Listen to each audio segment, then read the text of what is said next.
പാൽവില കൂട്ടാനുള്ള തീരുമാനം കർഷകർക്ക് താൽക്കാലിക ആശ്വാസമാണെങ്കിലും വിലവർധന അപര്യാപ്തമാണെന്ന് ക്ഷീര കർഷകർ പറയുന്നു.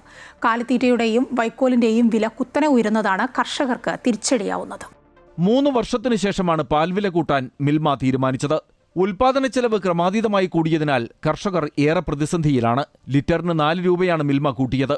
ജൂൺ 1 മുതൽ വിലവർധന പ്രാബല്യത്തിൽ വരും. പൊതുവിപണിയിൽ ലിറ്ററിന് 56 രൂപയ്ക്ക് ലഭിച്ചിരുന്ന പാലിന് ഇനി 60 രൂപ നൽകണം.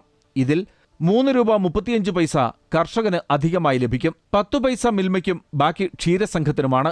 പാൽവില കൂടുന്നതിനനുസരിച്ച് കമ്പനികൾ കാലിത്തീറ്റയുടെ വിലയും വർദ്ധിപ്പിക്കും.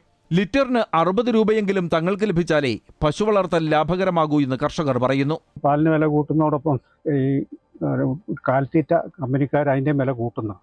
സ്വാഭാവികമായിട്ടും അങ്ങനെ സംഭവിക്കുന്നത്. ഇപ്പം മുൻകാലങ്ങളിൽ അങ്ങനെ തന്നെയാണ്. അപ്പോൾ അത് എങ്ങനെയാണെന്നുള്ളത് ഒന്ന് കണ്ടറിയണം.